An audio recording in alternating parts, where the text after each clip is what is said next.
Welcome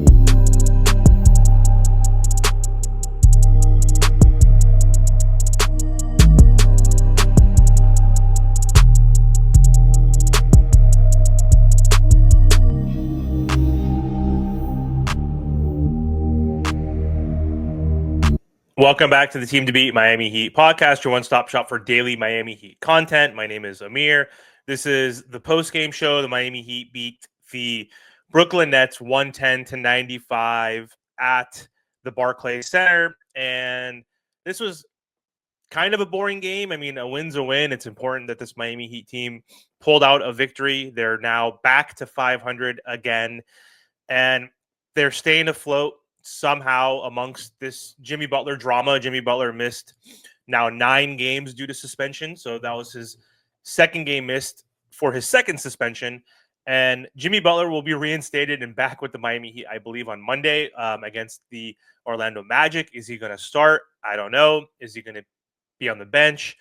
I don't know. Is he going to be on the bench but not play? Who knows? Are they going to try to suspend him again? Are they going to tell him to stay at home with pay? I don't know what's going to happen. So I think the Jimmy Butler saga still overshadows this young, up-and-coming and struggling Miami Heat team. And so we don't know what's going to happen. But either way, Miami Heat get a, again, much-needed victory.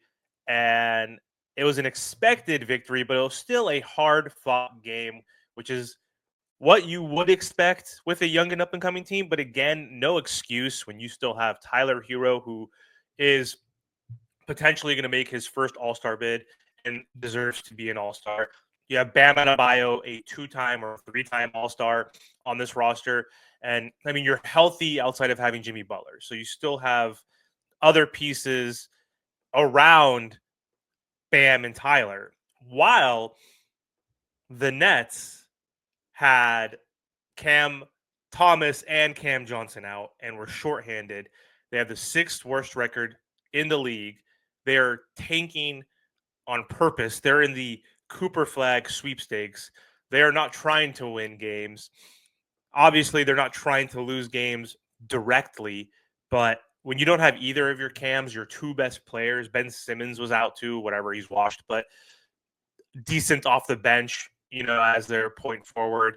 They're missing a lot of pieces, and it was a close game. Like, it was a blowout in the second half, so thankfully the Miami Heat figured it out and woke up, essentially. But it was back and forth. The Heat did end up taking a 24-17 lead into the first quarter. Tyler Herro came out great again. Like, he in the beginning of the season was dominant in every first quarter, and he's kind of quieted down the last month or so. But still, having good starts to games is important for Tyler Herro. And I think he had like 11 in that first quarter alone, somewhere from like 9 to 11 range. And he was leading the team, which was great. Second half, the Nets outscored the Heat 32-29. So going into half, up by 4. But the turnovers, that's like the biggest thing that the Miami Heat need to clean up. This young team, especially without having Jimmy Butler, who could slow the game down, get to the free throw line, who's also one of their better playmakers and one of the best dribblers, essentially. Like, no one really that can dribble the ball on this team or has the handles that Tyler Herro has. When he gets blitzed and he gets double teamed and they don't worry about the screen and they both stay on Tyler Herro, like, that's tough. That's really tough. And for Tyler to still have these games shows why he needs to be an All-Star. And I think Eric Reed or John Crowder read a stat that Tyler Herro is the most double-teamed player off pick and roll in the NBA, which is just insane. Like, to see that development, that growth from Tyler. But turnovers were huge. Like, the Miami Heat just boneheaded passes, so many just late passes, jumping in the air, getting caught up in the air, trying to throw cross-court passes, which were intercepted. I know Clowney and Claxton and Johnson, and I don't even know who the hell these players are. I guess they have D'Angelo's the only other name I recognize. Wilson, like Mark. They have so many guys that are such scrubs that, like, I don't even know who the hell they were. I think Eric Reed also made a comment, like, it's good to have a note card this game so you can understand who the players are. But they were getting interceptions after interceptions and stealing the ball left and right and, like, using their length and their athleticism. And again, the Miami Heat had 22 turnovers, which is just disgusting, to the 14 of the Nets. So the Nets, that young, fully young team, with only basically D'Angelo as their main ball handler and veteran on that team, still kept the ball and protected the ball better than the Miami Heat. That was the biggest issue, because otherwise the Heat shot 44% from the field, the Nets shot 38. Shot 46% from three, they shot 35.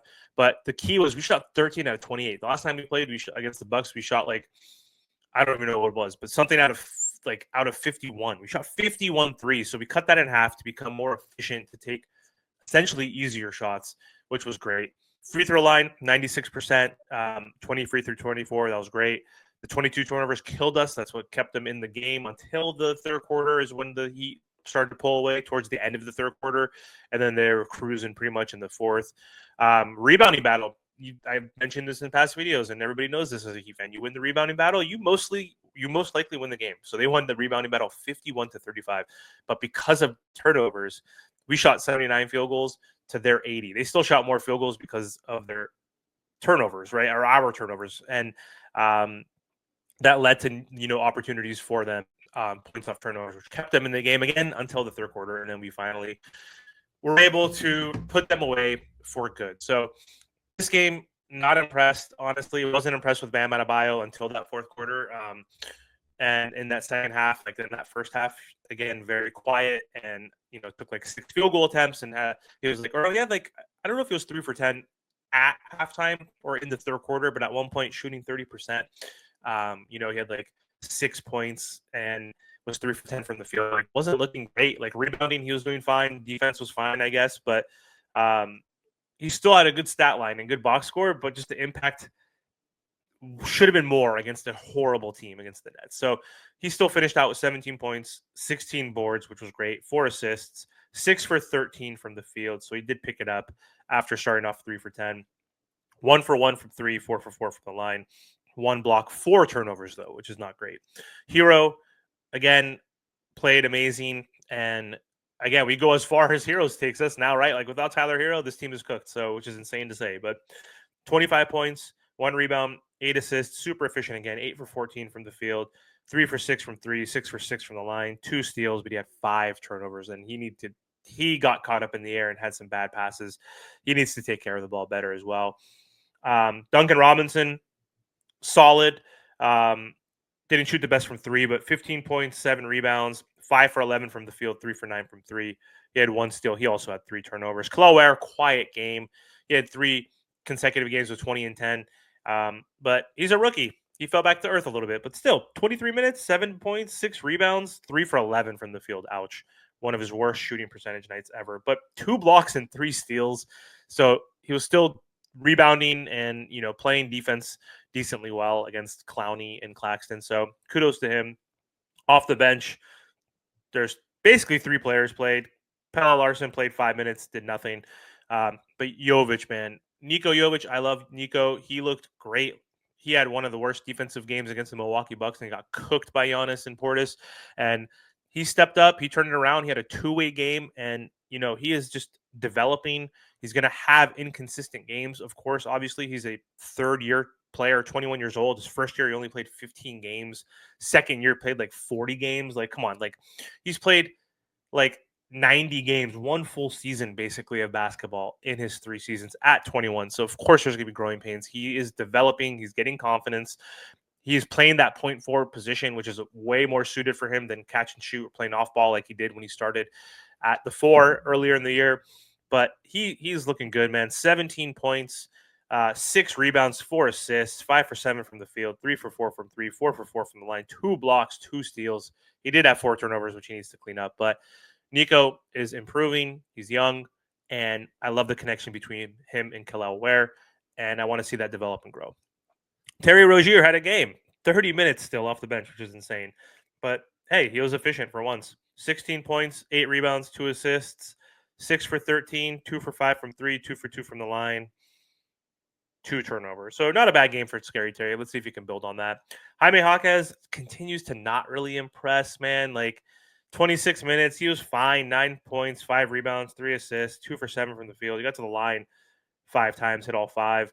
But he just has one speed. He just obviously just plays downhill, which is good, but then he gets into that pivot game and that spin game, and a lot of teams know what he's trying to do. So um, without a real jump shot, without him being able to spread the floor consistently and hitting that three, I just he's regressing himself. Like he just needs to get in the lab and work on his shot. Like honestly, that's going to open up his game right now. But he's having a sophomore slump, and it's rough. And he's supposed to be taking advantage of this opportunity without Jimmy Butler because he's supposed to be Jimmy Butler light, but he hasn't really done much with that. I mean, he's improved, but he's definitely needs to step up. And going back to Jovic real quick, one last stat I forgot. I wanted to include Jovic's last 10 games off the bench for the Heat: 13.6 points per game, 4.8 rebounds, 4.8 assists, almost a steal, zero point 0.6 blocks, shooting 45% from the field, shooting 38% from three. So Nico off the bench, and maybe in general could have been the player of the game for the Miami Heat outside of Tyler Herro. So good game for the Heat. Going to be very interesting to see what the hell happens on Monday against the Magic. Is Jimmy going to suit up? Is he going to start? Are they going to bench him? I don't know what's going to happen. Can he get suspended again? What can he do today to get suspended? Who knows? But anyway, that's all I have for this video. Thanks for watching. Don't forget to subscribe to the channel.